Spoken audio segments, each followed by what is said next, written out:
Have you ever noticed how we spend our lives chasing a feeling of freedom and abundance, only to feel a little bit guilty when we actually get a taste of it? It's one of the most curious contradictions of being human. You work, you create, you build, and then the moment a wave of wealth rolls in, a quiet, nagging voice in the back of your mind starts to whisper. It tells you that maybe this is too much, that good people are supposed to struggle, that piety and poverty are somehow intertwined. You've been conditioned to believe that there's a certain nobility in lack, a spiritual brownie point for just getting by. So you might downplay your success, feel awkward talking about your wins, or even subconsciously sabotage your own financial growth, all because of a deep-seated belief that wealth is somehow corrupting. It's a comedy of errors we've all been tricked into performing, a script that keeps us apologizing for the very blessings we've been asking for. Well, today, we are tearing up that script for good. We are going to explore this exact conflict through the converging perspectives of two absolute masters, the mystical visionary Neville Goddard and the gloriously unapologetic Reverend Ike. We will unite Neville's profound understanding of the inner world, the idea that everyone is you pushed out, with Ike's radical reframing of wealth as a divine expression. We're marrying the inner vision with the outer boldness. This is where the real work of manifestation begins, because you're about to understand that lasting prosperity is not just a thought or an action. It is a unified state of consciousness. It's a state where your mind and your feelings finally agree that money is not the root of evil, but rather God in action.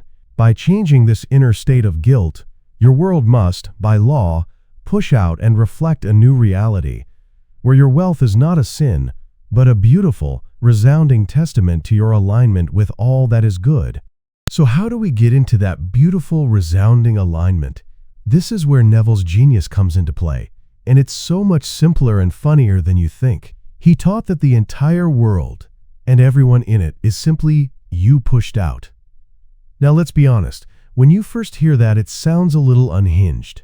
But stick with me, because this is the secret key.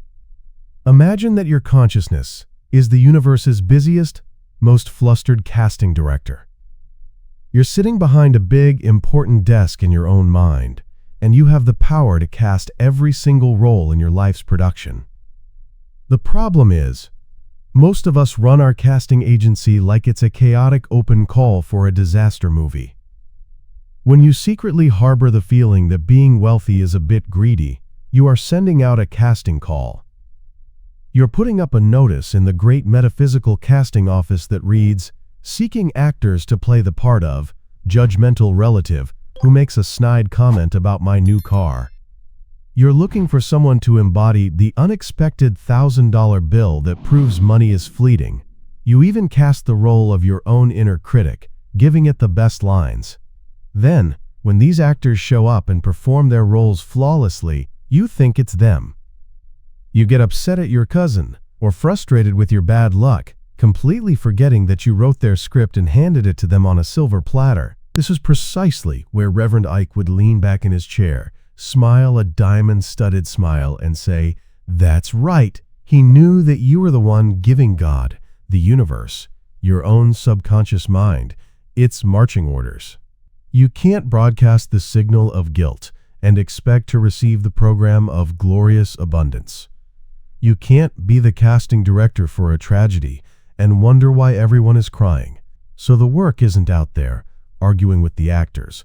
The work is right here, in the casting office of your imagination. It's about deciding, with joyful finality, to produce a new show, a blockbuster hit called My Fabulously Blessed Life. And if you're enjoying this idea of becoming the director of your own divine comedy, do me a favor and hit that like button and subscribe so you don't miss the next scene. The fun begins when you stop auditioning characters who confirm your fears and start casting the ones who applaud your success. You start writing scripts where people are happy for you, where opportunities chase you down, and where every dollar that comes to you is a standing ovation from the universe. And that brings us to the main event. You've been busy in the quiet casting office of your mind, firing the actors of lack and writing a glorious new script. But A script is just paper until the star shows up on set. And honey, you are the star. This is where you have to walk the talk. You can't be imagining yourself as a king and then show up in the world acting like the court jester. This is where Reverend Ike's psychology shines. He knew that your self-image wasn't just a thought. It was a performance. It's in the way you walk into a room, the way you speak, the way you handle your money. You have to start acting like the rich, beloved child of the universe that you are. Stop walking into a room like you're looking for the fire exit. Enter the room like you own the building and you're just there to collect the rent. Shoulders back, head up, make eye contact. You are not an apology, you are a declaration. When someone compliments you on your success, on your beautiful home, on that sharp new outfit, what is your first instinct? Is it to shrink? To downplay it? Oh, this old thing. I got it on sale. Stop that. You are canceling your own blessing right to the universe's face. When good comes to you and someone acknowledges it, you look them in the eye, smile, and say thank you. I'm so happy you noticed. I love it too. You are agreeing with good. You are giving the universe a thumbs up and saying more of this, please. This isn't about arrogance. It's about congruence. It's about making your outside match your inside. If you've done the inner work to feel prosperous, but you're still clutching your purse every time you walk by a designer store, you're sending mixed signals. You're telling your subconscious mind, just kidding. You have to drop the habits of poverty thinking. Stop saving the good towels for guests. You are the guest of honor in your own life. Use the good stuff. Burn the expensive candle. Enjoy your spiritual wealth right now. Money is God in action, and you've been treating it like it's a dirty little secret.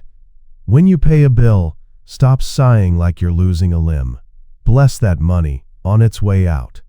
Thank it for the service it provided, and send it out to bless and prosper the world, knowing it will return to you multiplied. You have to embody the feeling of the person who has, not the person who wants. Tell me in the comments, what's one tiny, ridiculous poverty habit you are ready to kick to the curb this week? Let's call it out and laugh it out of existence. Because the moment you start acting like wealth is your natural state, the whole world will rush in to play its part. Now let's get real for a moment. This is the part where most people fall off the wagon, and I refuse to let that be you. You've done the work. You've felt the feeling. You've changed your self-image. You've started using the good towels. You go to bed feeling like $1,000,000, absolutely certain that you are the beloved heir to a divine fortune. Then you wake up, grab your phone and open your banking app, and there it is. The same number, maybe even a little less. And just like that, the panic sets in. This is the gotcha moment. Your mind, that old drama queen, starts its monologue. See, I told you. Nothing happened. This is silly. Who were you kidding? You start checking the app every 10 minutes, as if a cosmic wire transfer is just stuck in digital traffic. You scrutinize every email, convinced your boss's neutral tone means you're about to be fired. The world outside has not yet caught up to your inner revolution, and you are taking it as a personal rejection from the universe. This, my friend, is the great test. It is the gap between the seed and the sprout, and it requires one thing above all others: persistence. This is where you must master the art of denying the senses. Neville didn't mean you should pretend you can't see the bills on the counter. He meant you must deny them the authority to be your reality. You see the bill, and you say, "Ah, an echo from an old world. That's already taken care of." Reverend Ike would put it more bluntly. He'd tell you to turn your back on the ghetto. Stop giving your attention, your precious creative power, to the evidence of lack. Your five senses are reporters on the scene of a car crash that already happened. They are telling you old news. Your imagination is the headline for tomorrow's paper. Which one are you going to believe? To be persistent in your assumption of wealth, when your senses are screaming poverty is the ultimate act of faith. It's looking at that bank balance and, instead of panicking, you smile and say, "That's funny. That's not the real story." You are the impatient farmer who planted a seed and is now tempted to dig it up every single day to see if it's growing. Stop it. You're going to kill the harvest. The law is at work under the surface. Your only job now is to keep the faith, to keep acting as the person you have already become in your imagination, and to let the soil do its work. So let's bring it all home. You now understand the law. You've seen how your inner world directs the outer performance, and you know how to act the part you wish to play. Think of Neville as the one who draws the treasure map, showing you the precise location of your desire within your own wonderful human imagination. Reverend Ike is the one who fills your tank with high-octane rocket fuel, giving you the unapologetic swagger to actually go and claim it. Now, it's time to use the map and the fuel together in one powerful daily practice. We're going to call this your secret weapon, the divine circulation. It takes less than 2 minutes, but it will change everything. First, find a quiet moment. Close your eyes. I want you to stop seeing money as paper or numbers on a screen. Instead, visualize it as a warm, golden, liquid light. See this beautiful, divine substance flowing effortlessly toward you from an infinite source. Feel it pouring into your life, filling up every account, every pocket, every corner of your home. There is no guilt here, only a feeling of peaceful, rightful circulation. This is God in action, and you are its intended destination. Now feel that golden light flowing out from you. See it blessing every person you pay, every business you support, flowing out into the world to prosper everyone it touches before returning to you multiplied. Hold this feeling of being a clean, clear channel for divine abundance. Now open your eyes. Don't let the feeling go. Carry it. This is your new spiritual posture. When you walk as the person who is filled with that golden light. When you speak from that place of serene sufficiency. When you look at a price tag or pay a bill, recall that feeling of infinite flow. You are no longer reacting to the shadows on the wall. You are embodying the light that casts them. And here is the most important warning. Once you plant this seed of golden reality in the womb of your subconscious mind, do not perform a mental abortion. Doubting, worrying, and checking for results every 5 minutes is the spiritual equivalent of digging up the seed to see if it's sprouting. It's not. You just killed it. Your only job now is to maintain a healthy mental diet, to walk in this new assumption, and to be the happy, expectant parent of your new reality. The law is perfect. Let it work.